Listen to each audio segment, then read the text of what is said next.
ध्यान एक ऐसी प्रक्रिया है जो इंसान को हैवान बनने से बचाता है। ध्यान एक ऐसी प्रक्रिया है जो अनगढ़ को सुगढ़ बनाता है। ध्यान एक ऐसी प्रक्रिया है जो जवान को जवानी सिखाता है। अध्यात्म के सहारे जब मेडिटेशन आपके जीवन में आता है और ध्यान किया हुआ युवा जिस पद पर बैठता है,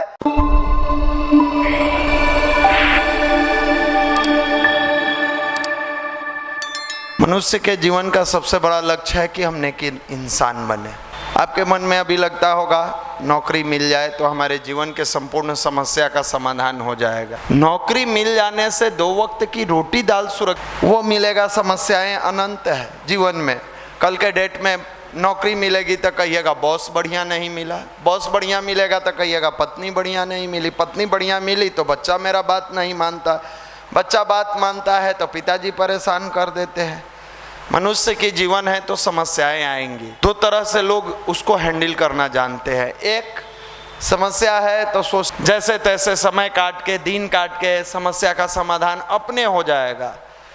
कुछ लोग हैं कि समस्या जीवन में आएगी, उसको हैंडल करने के लिए अध्यात्म का सहारा लेते हैं। जीवन में समस्या का आना पार्ट ऑफ लाइफ है। इसीलिए आप लोगों ने अगर रामायण देखा होगा तो भगवान अवतार लेके भी आए हैं तो दिखा के गए हैं कि मनुष्य अवतार में भी कष्ट भोगना पड़ा। कहाँ एक तरफ ज्वाइनिंग लेटर मिलने वाला था, अचानक घोषणा होता है जंगल जाइए। नौकरी हो जाता ना, मेरे जीवन की समस्या का समाधान हो जाता। नहीं होगा।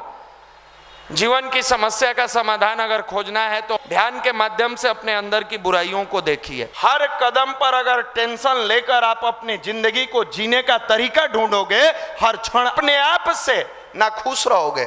मेडिटेशन के माध्यम से, ध्यान के माध्यम से, जब प्रत्येक ध्यान एक ऐसी प्रक्रिया है जो इंसान को हैवान बनने से बचाता है। ध्यान एक ऐसी प्रक्रिया है जो अनगढ़ को सुगढ़ बनाता है। ध्यान एक ऐसी प्रक्रिया है जो जवान को जवानी सिखाता है।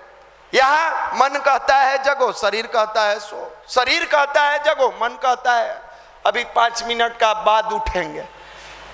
यहाँ तन और मन मिलता ही नहीं है। और मन लगाने का विज्ञान भारत का अध्यात्म था। ऋषि महर्षियों से सीखिए। जंगल में कोई नहीं मिलता था, में बैठ के साधना करते थे।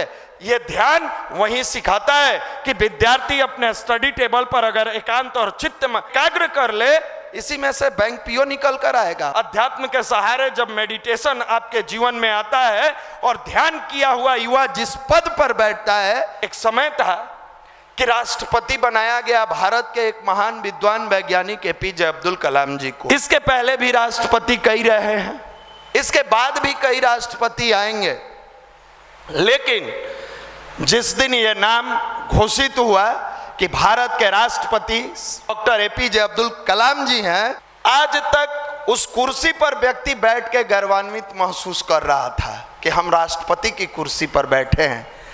लेकिन जिस दिन पर्सनालिटी उस पर बैठा, वो कुर्सी गर्व कर रहा था कि एपीजे अब्दुल कलाम इस कुर्सी पर बैठा है। इसका नाम पर्सनालिटी है। आज तक पर्सन बैठ के गर्व किया था उस कुर्सी पर, पर्सन कि मैं राष्ट्रपति बना हूं। उस दिन पर्सनालिटी गर्व किया था, वो चेयर गर्व से था कि आज मेरे चेयर पर पर्सन नहीं बैठा है, पर्सनालिटी बैठा है। ये पर्सनालिटी ध्यान के माध्यम से मिलता है, मेडिटेशन के माध्यम से मिलता है। और युवाओं को हम तो कई गार्जियन से भी निवेदन करते हैं, अभिभावक से भी निवेदन करते हैं, स्कूल के उन प्रिंसिपल से भी निवेदन करते हैं कि भाई सारे सब्जेक्ट को पढ़ाइए अपने बच्चे को। फिजिक्स पढ़ाइए, केमिस्ट्री पढ़ाइए, मैथ पढ़ाइए, इंग्लिश पढ़ाइए, रीजनिंग पढ़ाइए, लेकिन अगर मेडिटेशन का आपने चैप्टर उनके जीवन में शामिल नहीं किया तो आपकी सारी शिक्षा एक तरफ रखी की रखी रह जाएगी। ये मैकेनिज्म मशीन बनकर आपके साथ काम करेगा, इंसान बनकर काम नहीं करेगा। जिस परिवार में उसके बच्चे के अंदर अध्यात्म का संस्कार चल गया, वो केवल बेटा नहीं आदर्श बेटा बन जाता है, केवल बेटी नहीं आदर्श बेटी बन जाती है, केवल भाई नहीं आदर्श भाई बन जाता है, केवल संतान नहीं आदर्श संतान बन जाता है, केवल इंसान नहीं आदर्श इंसान बन जाता है। और आज देश को ऐसे इंसान की जरूरत है। ये कहाँ मिलेगा? यही काम गायत्री परिवार करता है पीडीसी के माध्यम से। पर्सनालिटी डेवलपमेंट कोर्स 5 दिन प्रैक्टिकल सिखाया जाता है। छात्र जीवन में अध्यात्म की आवश्यकता क्या है? आज तथाकथित फिजिक्स का ज्ञान लेने वाला युवा को लगता है कि पूरी दुनिया इस न्यूक्लियर पर ही काम करेगी, पूरी दुनिया को मैकेनिज्म पर ही चला लेंगे। हम उन लोगों से पूछना चाहते हैं, उन शिक्षित महानुभावों से, कि आप बता दीजिए कि एक बेटा अपनी माँ को रोटी के लिए तड़पा रहा है, आपके कौन से फिजिक्स का फॉर्मूला वहां काम आएगा? एक पुत्र अपने पिता से जुबान लड़ा रहा है, कौन सा केमिकल रिएक्शन काम आएगा? एक घर में वृद्ध आश्रम में पहुंचाने वाला संतान बैठा है, उसके जीवन में कौन सा टॉपिक काम आएगा? हमारे यहाँ बचपन से जो टॉपिक सिखाया जाता था, प्रातःकाल उठ के रघुनाथा मात पिता गुरु नावही माता, बचपन से ही झुकने की आदत डलवाई जाती थी कि कभी अकड़पन नहीं आएगा, कभी उदंडता नहीं आएगी। ये सारा सिलेबस रख दिया गया, बच्चे को कॉन्वेंट स्कूल में भेज दिया गया, XYZ टीचर मिले और उनको लगा कि सब्जेक्ट का ज्ञान दे देंगे, कल के डेट में IITian बन जाएगा, मेरा स्टूडेंट सफल हो गया। वो स्टूडेंट जो केवल और केवल मात्र इंजीनियर बनता है, डॉक्टर बनता है, IAS बनता है, IPS बनता है, वो शिक्षक कभी भी सफल अपने विद्यार्थी को नहीं कर पाए जब तक कि उसको नेक इंसान नहीं बनाए। और नेक इंसान बनाने का कार्य यह अखिल विश्व गायत्री परिवार करता है। आपसे क्या लेता है? बस आपकी भावनाओं का, इमोशंस का एक अंश लेता है कि आप सुबह में बैठो, ध्यान करो उस सूर्य की रोशनी का, उस तेज का, उस प्रकाश का, जिसका एक दिन लोग इतने भावपूर्ण तरीके से छठ पूजा के रूप में मनाते हैं। आप तो गायत्री की साधना करते हो, गायत्री के साधक हो, प्रत्येक दिन उसी भाव में लोग जो एक दिन करते हैं, 365 दिन हम गायत्री परिवार वाले उसी भाव से उस सूर्य की आराधना करते हैं, उस सूर्य को पुकारते हैं, उस सूर्य की तेज के बीच में बैठ के अपने जीवन के तेज को बढ़ाने का प्रयास करते हैं। उस सूर्य के उस भाव से सबसे बड़ी सूर्य की खासियत है कि जिस चीज पर पड़ता है, जिस भाव से रहता है, उसकी चीजों को बढ़ा देता है। सेव पे पड़ता है तो स्टार्च बढ़ा देता है, सूर्यमुखी पर पड़ता है उसके दिशा को घुमा के और उसके अंदर वो तेल पैदा कर देता है। सूर्य की आराधना करने वाली कुंती, आपने सुना होगा, महाभारत में देखा होगा, तपस्या से कौन था सूर्य पुत्र? कर्ण जैसा तेजस्वी संतान को अवतरित करवा दी। आप साधारण मंत्र की साधना नहीं करते हैं तो जिंदगी में समस्या का आना पार्ट ऑफ लाइफ है, और समस्या से लड़ के निकल जाना आर्ट ऑफ लाइफ है। और यह अध्यात्म सिखाता है, यह गायत्री परिवार सिखाता है। हम लोग भी यहाँ आए थे, कुछ नहीं था, कुछ नहीं था। एयरफोर्स की नौकरी लेने आए थे 2001 में, 17 जुलाई को पटना में आए। पिताजी इंस्टीट्यूट ले जाने के बजाय हाथ पकड़ के लाए, यह छत नहीं था, गायत्री माता का दर्शन कराएं और कहें क्लास छूट जाए बेटा, चिंता मत करना, एक संडे को भी युवा मंडल में आना मत छोड़ना। मैट्रिक पास बच्चा का बुद्धि कितना बुद्धि होता है। हो सकता है आप लोग के पास ज़्यादा हो, हम लोग के पास नहीं था। हम लोग सोचे को बढ़िया बहाना दे दिया है, नौकरी नहीं होगा तो कहेंगे आप ही ना गायत्री मंदिर भेजे थे। तो बहाना चाहिए आदमी को हर जगह, हर क्षण, हर समय। हुआ आते जाते थे हमारे साथ, भाई लोग भी रहते थे। कई बार हम नहीं आते थे तो धीरे घरे फोन कर देता, अपने नहीं आए तो कोई बात नहीं, हम नहीं आते थे तो घरे फोन कर दे, मंदिर नहीं गया था। हमारे पिताजी उधर से आग बबूला, तुमको कह देते हैं, फिर कह देते हैं। तो हम भी सोचे बढ़िया है, तावा गरम है, हथौड़ा मार दो। हम कहे कि देखिए कह तो रहे हैं मंदिर जाने के लिए, अगर नौकरी नहीं हुआ तो मत टोकिएगा। तो वो भी उधर से कहे कि जिंदगी में कभी नहीं टोकेंगे, लेकिन अगर गलत इंसान बन गया तो सोच लेना।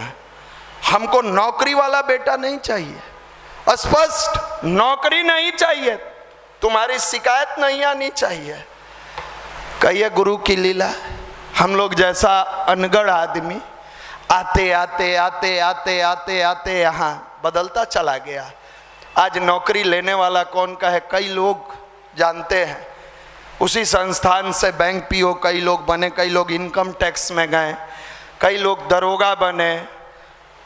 ईश्वर की जब कृपा होती है ना, तो गणेश जी के आरती पढ़ते होइएगा तो सुने होइएगा, अंधन के आँख देत कोढ़ियन के काया, बाझिन के पुत्र देत निर्धन को माया। जिस दिन गुरु की कृपा होती है ना, साधारण गडेरिया का लड़का भी शिवाजी के नाम से जाना जाता है। नास्तिक नरेंद्र, जिनको अपने खाने के ठिकाना नहीं था, जो दर दर ठोकर खाए नौकरी के लिए, मांगते रहे नौकरी नौकरी नौकरी, एक जगह शिक्षक भी बने तो निकाल दिए गए। नास्तिक नरेंद्र विवेकानंद बन गए। गुरु की कृपा साधारण नहीं होती है। और एक चीज हमेशा ध्यान रखिएगा कि गुरु परीक्षा लेकर जब देता है तो निहाल कर देता है, जब भरते हैं तो संभाल नहीं पाइएगा। परीक्षा तो हुई थी दारिद्रता का जीवन जीने वाले सुदामा की भी, जो अपने मित्र के पास अपनी पत्नी के कहने पर पहुंचते हैं तो सोचते हैं कि आए हैं इतने बड़े केशव के पास, कृष्ण के पास, और पहुंच के जब कृष्ण को यह सूचना मिलती है, भगवान कृष्ण को, कि मेरा मित्र आया है, तो भगवान की खासियत है कि बिना लिए किसी को देते नहीं है। दौड़ के आते हैं और दौड़ के आते आते सुदामा का पैर पकड़ लेते हैं, आंसू से पैर धो देते हैं। सोचिए क्या मित्रता थी। आज के मित्र रहता तो गेट लगा देता, कहता कौन मित्र, पढ़े थे साथ है, पढ़ा था कहाँ, वो है सेंट जेवियर में, ना ना नहीं पहचानते हैं, बंद करो गेट, भगाओ भगाओ, कोई चीटर है। वो आए, आंसू से धो दिए। सुदामा भाव भी उबलते, फिर भी धीरे से कहते हैं मेरे लिए क्या लाए हो, ये जानते हुए कि दरिद्रता का जीवन जी रहे हैं। बिना लिए बीज जब तक मिट्टी में जाएगा नहीं, पौधा बनकर नहीं आएगा। जब तक समर्पण का भाव आपके अंदर आएगा नहीं, अध्यात्म फलित नहीं होगा। यह लेक्चर देने से अध्यात्म फलित नहीं होता है। यहां तो किसी को खड़ा कर दीजिए, जीवन जीना पड़ता है। और जीवन जो व्यक्ति जीता है उसको समझ में आता है। हम लोगों का क्या है, बना बनाया मंच मिला के बोल दिए। लेकिन सोचिए 22 दिसंबर 1995 को अपने घर का इकलौता चिराग जब यह सोच के आया होगा कि हम नौकरी लेने वाले नहीं देने वाले बनेंगे, युवाओं का संगठन खड़ा करेंगे, और अपने जीवन में ऐसा गुरु का रस उनके जीवन में गया कि जन जन तक पहुंचाएंगे। क्या साधारण घटना रही होगी कि जहां लोग बैंक पीओ बनने आए थे, यूपीएससी बीपीएससी कंप्लीट करने आए थे, वहां कॉपी किताब रख के एक नए अभियान में शामिल हो जाना, यह साधारण सी घटना नहीं है। यह गुरु की परीक्षा थी। और गुरु ने जब परीक्षा लिया तो निहाल कर दिया, निहाल कर दिया। वैसे ही विवेकानंद के जीवन में आया। जब विवेकानंद के जीवन में कष्ट के बाद सब कुछ मिलने लगा, तब जाकर ठाकुर रामकृष्ण परमहंस के शरण में बैठ के पूछे कि मुझे आपसे गुरुदेव कुछ नहीं पूछना है, मात्र एक प्रश्न मेरा है जिसका जवाब दे दीजिए। और ये इसलिए आपको सुनाते हैं ना कि जब जीवन में ज्यादा कष्ट आए तो सोचना भगवान आपको इतना निखार रहा है, क्योंकि जितना जटिल एग्जाम होता है उतना बड़ा पद मिलता है। तो जीवन में जब संघर्ष आए तो सोचना ऊपर वाला मजबूत बनाने का काम कर रहा है, ऊपर वाला ताकतवर बना रहा है। क्योंकि छोटी ठोकरों से तो कांच टूट जाया करते हैं, पत्थर को तोड़ने के लिए हथौड़े की चोट की जरूरत होती है। ये ताकत इंसान के अंदर आता है। तब पूछे बोलो। आज उस समय पूरी दुनिया में विवेकानंद के नाम का पताका फहर रहा था। तब उन्होंने पूछा कि गुरुदेव मुझे आज इतना मिला, मैं कभी जीवन में कल्पना नहीं किया था, लेकिन मुझे एक बात आपसे पूछनी है, मैं इतना नौकरी के लिए भटकता रहा, मुझे एक नौकरी क्यों नहीं मिली? तो मुस्कुराए और कहें कि जिसको मालिक यानी ईश्वर मालिक बनाकर भेजा हो, वो कभी किसी का नौकर नहीं रह सकता है। तो भगवान के दरबार से ही मालिक बनकर आया था, इसलिए तू नौकर नहीं बना। तुम्हें दुनिया को प्रकाशित करना था, इसलिए तुम रोटी दाल में उलझ के नहीं रह गए। देखिए कद्दू का पेड़ निकलने में बहुत समय नहीं लगता है, डालिए तुरंत निकल जाएगा। लेकिन अगर बरगद का पेड़ बनाना हो ना, तो बीज को बहुत गलना पड़ता है तब निकलता है। तो जिसकी आप गोद में बैठते हैं, जिसके पास बैठते हैं, बस इस भाव से बैठिए कि हे मालिक, न मैं रहूं न मेरी आरजू रहे, बस तू रहे तेरी आरजू रहे। अपने चीजों को मत मांगिए। आप मांगिएगा तो क्या मांगिएगा? नौकरी मांग के रह जाइएगा, हो सकता है आने वाले समय में 2 कंपनी का मालिक को बनाना चाहते हो तो आप तो नौकर बन के रह जाइएगा। आप मेहनत कीजिए, कर्मण्यवादिका रास्ते मां फले सुकदाच, कर्म करिए, फल की इच्छा मत कीजिए। जिस दिन युवा लोक मंगल की कामना से अपने जीवन को समर्पित करके, आप पढ़ाई भी करिए तो इस भाव से करिए कि हम अपने जीवन को निखारने के लिए कर रहे हैं, आप कार्य भी करिए तो लोक मंगल की भावना से करिए। जिस दिन इस राष्ट्र का युवा लोक मंगल की भावना से अपने कार्यों को समर्पित भाव से करने लगेगा, कोई दुनिया में माई का लाल पैदा नहीं हुआ है कि उसको आकाश की, sky is the limit for youth जो कहा गया है, उस आकाश की बुलंदी को वो न छू दे। हमारे परम पूज्य गुरुदेव 12 साल की उम्र में जब गुरुदेव की कक्षा में प्रवेश करके गुरुजी के गुरुजी दादा गुरु ने जब कहा तो किंतु परंतु नहीं किए। आदेश हो गया कि 24 साल तुमको ये करना है, आपको तो कह दिया जाता है कंप्लीट करना है, होगा तब ना। पहले ही मन में संशय है और संशयी मनुष्य का नाश सुनिश्चित है।